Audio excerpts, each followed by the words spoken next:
boa tarde. Hoje vamos falar do capítulo 3 do Evangelho segundo o Espiritismo. Há muitas moradas na casa de meu pai.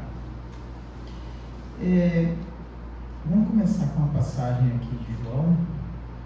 E fiz uma mudança aqui um pouquinho, uma mudança livre dos textos para um linguajar mais atual, mas a mensagem é a mesma, só para ficar mais fácil a compreensão. Não fiquem aflitos, creiam em Deus, creiam também em mim. Na casa de meu pai há muitas moradas, e eu vou para preparar um lugar para vocês. Se não fosse assim, eu já lhes teria dito. E depois que eu for e preparar um lugar para vocês, voltarei e os levarei comigo, para onde eu estiver, vocês também estejam. Fica um pouco mais fácil de compreender o cerne da questão. E esse capítulo daqui começa com uma passagem chamada Diferentes Estados da Alma na Erraticidade. Tá? A casa do Pai é o universo. As diferentes moradas são os mundos que circulam no espaço infinito e oferecem aos espíritos que neles encarnam moradas correspondentes ao adiantamento dos mesmos espíritos. Então, a gente já está falando aqui que existem muitos planetas, além desse, adequados ao estágio evolutivo de cada espírito. Independentemente da diversidade dos mundos, essas palavras de Jesus também podem referir-se ao estado feliz ou infeliz do espírito na erraticidade, ou seja, no intervalo entre uma encarnação e outra. Então, nesse período entre uma e outra, o estado emocional que passa o espírito, a gente também poderia dizer que seriam moradas diferentes, esse momento emocional. Então aqui vale a pena conceituar o que é erraticidade. É o estado dos espíritos errantes, isto é, não encarnados, durante os intervalos entre as diversas existências corpóreas.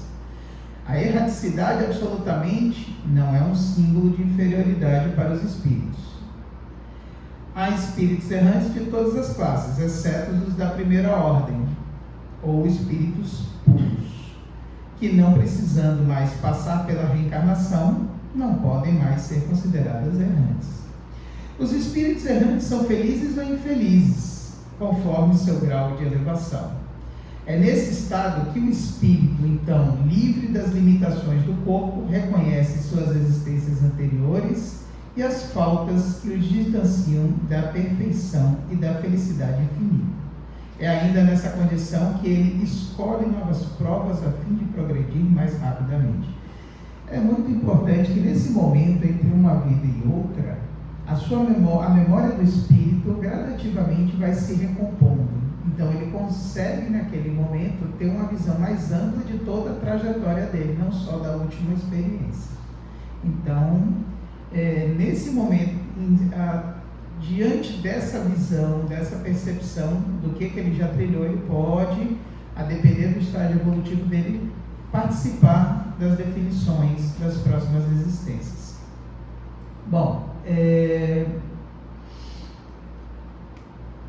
então Kardec prossegue aqui, nos dizendo: conforme esses espíritos se encontrem mais ou menos evoluídos e desprendidos dos apegos às relações materiais, ainda apresentarão infinitas variações possíveis de evolução em relação às sensações que sentem, às percepções que tenham.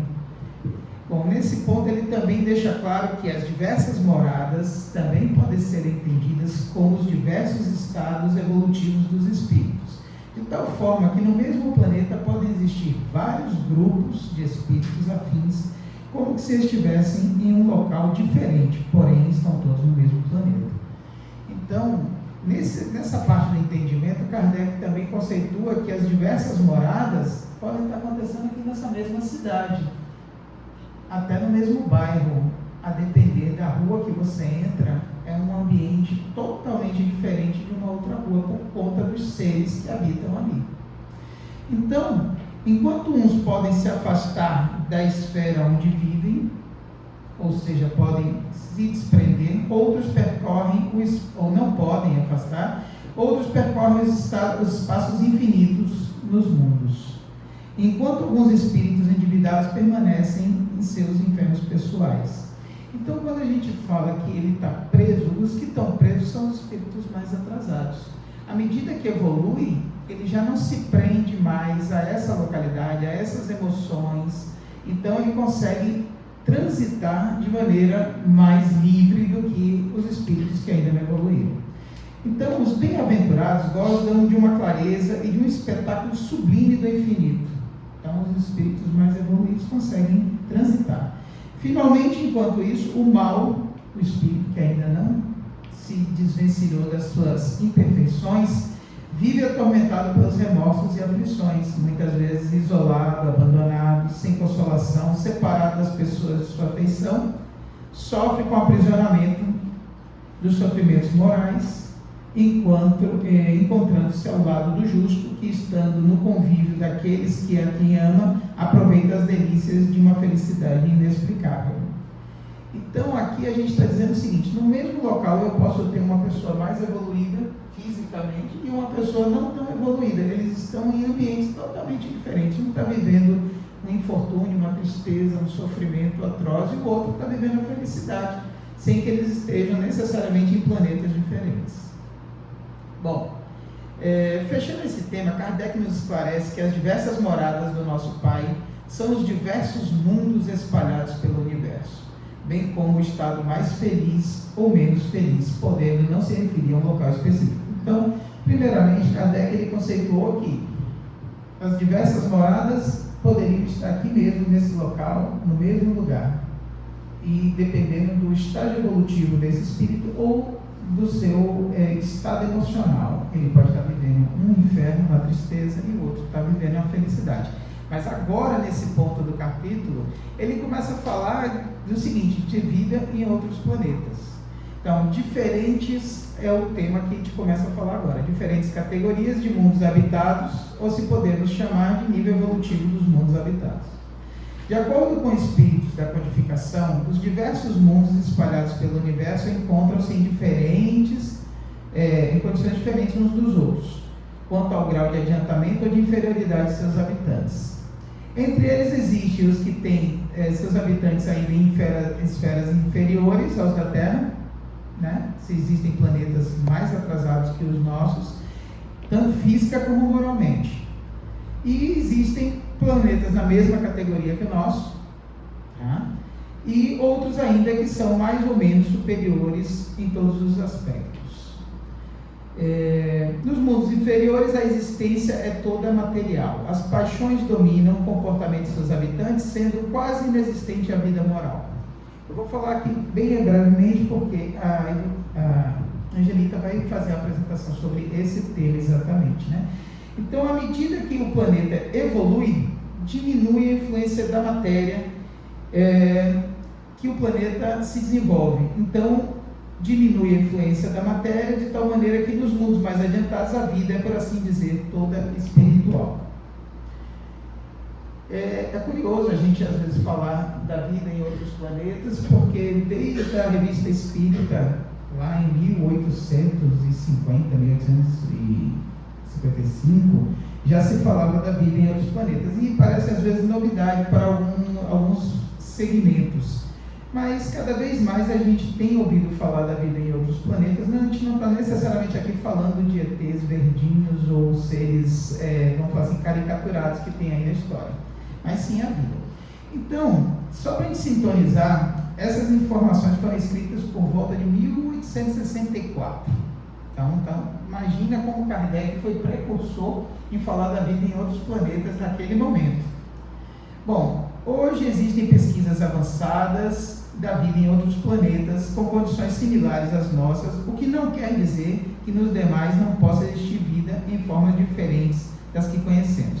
Fazendo um estudo agora para esse tema, eu verifiquei que existe um determinado segmento de pesquisa de vida em outros planetas que pesquisam planetas similares à Terra, que são muito parecidos com o nosso. Então, e tem também a vida em outros planetas, que aí a gente pode dizer que tem bactérias, que tem outros seres de outras formas. Bom, após a entrada em operação do telescópio Kepler, Essa pesquisa tem evoluído muito significativamente. Ele identificou 42 mil sistemas planetários similares ao nosso sistema solar. 42 mil. Esse daí, desde que ele entrou em funcionamento, ele já identificou sóis similares ao nosso, e nesses lugares, com vários planetas em torno, né? E nessa pesquisa chegaram à conclusão de que 1 em cada 5 pode ter vida, pois apresentam condições parecidas com a da Terra.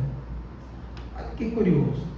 Então, a questão de quando vamos nos deparar com vida em outro planeta é uma questão só de tempo. É só uma questão aí de evolução da nossa tecnologia para a gente chegar lá. Mas é só para mostrar, a ciência não se altera, não contradiz o espiritismo. E se isso acontecer, Kardec disse, vale a ciência. Bom, no Livro dos Espíritos, Kardec faz a seguinte pergunta 55. São habitados todos os globos que se movem no espaço? Sim. E o homem terreno é a resposta. Sim, o homem terreno está longe de ser, como supõe, o primeiro em inteligência, em bondade e em perfeição. Então, assim, a resposta não foi nem ficou assim mais ou menos no muro para dar para a gente levar assim como se uma interpretação ambígua. Não, eles respondem: sim, existem vidas em outros planetas e a gente está longe de ser os melhores. Entretanto, há homens que se têm por espírito muito fortes e que imaginam pertencer a este pequenino globo o privilégio de conter seres racionais. Então, já está dizendo, não é só seres racionais aqui, existem. Então, é orgulho e vaidade. Julgam que só por eles, um pensamento, julgam que só para eles criou Deus o universo. Deus povoou de seres vivos os mundos, concorrendo todos esses seres para o objetivo final da providência.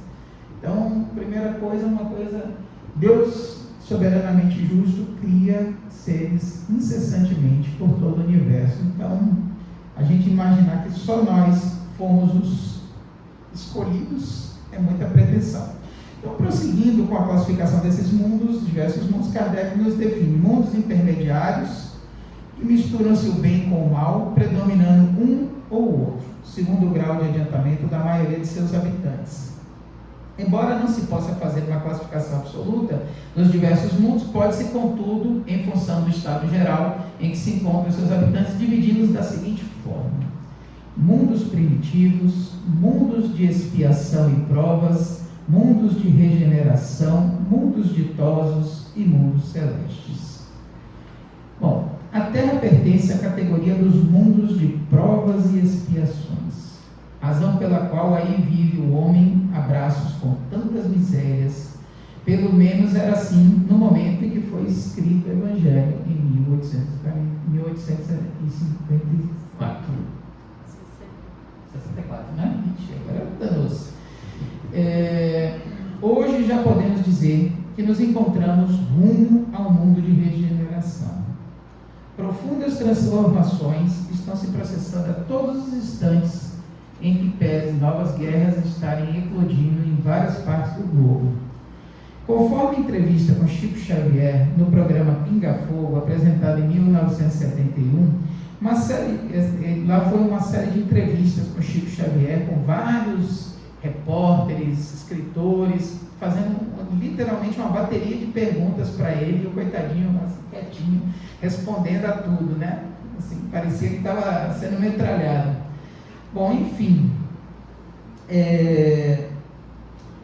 Chico nos explica o seguinte. Me perdi aqui um pouquinho, peraí. Nessa série de entrevistas, o próprio Chico, sendo sabatinado por diversos entrevistadores, nos esclarece que, por imposição do Cristo, as nações mais desenvolvidas e responsáveis da Terra deveriam aprender a se suportar umas às outras, respeitando as diferenças entre si, abstendo-se de lançarem a uma guerra de extermínio nuclear. Isso era a época, né? Nessa época, o mundo vivia sob o risco iminente de uma guerra nuclear dos Estados Unidos e a União Soviética. Todos os habitantes da Terra deveriam evitar a todo custo a chamada Guerra Mundial. Segundo a deliberação do Cristo, somente se as nações terrenas, durante este período de mais ou menos 50 anos, aprendessem a arte do bom convívio e da fraternidade, evitando uma guerra de destruição nuclear, o mundo terrestre estaria, enfim, admitido na comunidade planetária do Sistema Solar como um mundo de regeneração. Então, desde aquela época de 1971, a gente já está em processo de transição. Há um tempo atrás saiu um livro, saiu um documentário falando de a data limite, mas o processo de transformação já vem de lá de trás. Então, segundo os comentários do Chico, são os comentários finais, nenhum de nós pode prever os avanços que se darão a partir deste período, se apenas soubermos defender a paz entre as nações mais desenvolvidas e cultas. Então, nesse momento, ele fala o seguinte com isso daqui: se conseguirmos vencer essa etapa de involução, se é que a gente pode dizer assim, de brigas e guerras e afastar de vez as animosidades, o mundo vai prosperar numa velocidade que a gente nem imagina. E a gente já vê isso, né? A medicina está dando saltos, mas ainda tem uma sombra aqui. Então, mais recentemente, eu quero falar um pouquinho das transformações que o mundo está passando, mudando de conceitos. Então, mais recentemente, quem acompanha o cenário econômico das bolsas de valores, onde o capitalismo dito selvagem sempre imperou, presenciamos nos dias de hoje conceitos nobres como os intitulados ESG, que é uma sigla que vem do inglês, que define novas preocupações das empresas, investidores e consumidores quanto ao meio ambiente e às pessoas, a sociedade. Né? É o que a gente pode traduzir também como uma transparência no mundo dos negócios. Se a gente falasse disso, eu atuo nessa área, se a gente falasse disso há 20 anos atrás, iam dar risada da gente. Mas hoje, casos como o das Americanas, sem querer entrar em polêmicas aqui maiores, mas você vê que os controles estão muito mais fortes para não deixarem acontecer o que está acontecendo. Então, esses movimentos mostram que hoje a comunidade como um todo não espera mais das empresas apenas lucros, mas uma responsabilidade com o planeta e com as pessoas. Também gostaria de lembrar que ainda existem espíritos desalinhados com a tendência de progresso do planeta e que ainda podem produzir atrasos em nossa marcha evolutiva. A exemplo do conflito atual na Ucrânia, onde russos, europeus e americanos voltam a fomentar um risco de guerra de grandes proporções. O que reforça a necessidade sempre prioritária de fomentarmos a paz agindo, orando e vigiando. Retomando então o pensamento de Kardec desse capítulo 3, os espíritos que encarnam em um mundo não se acham presos indefinidamente a ele. Nem nele passam todas as fases do seu progresso rumo à perfeição. Ou seja, eu sou um espírito terráqueo, vou ficar aqui o resto da vida, para sempre. Da vida não, é das vidas.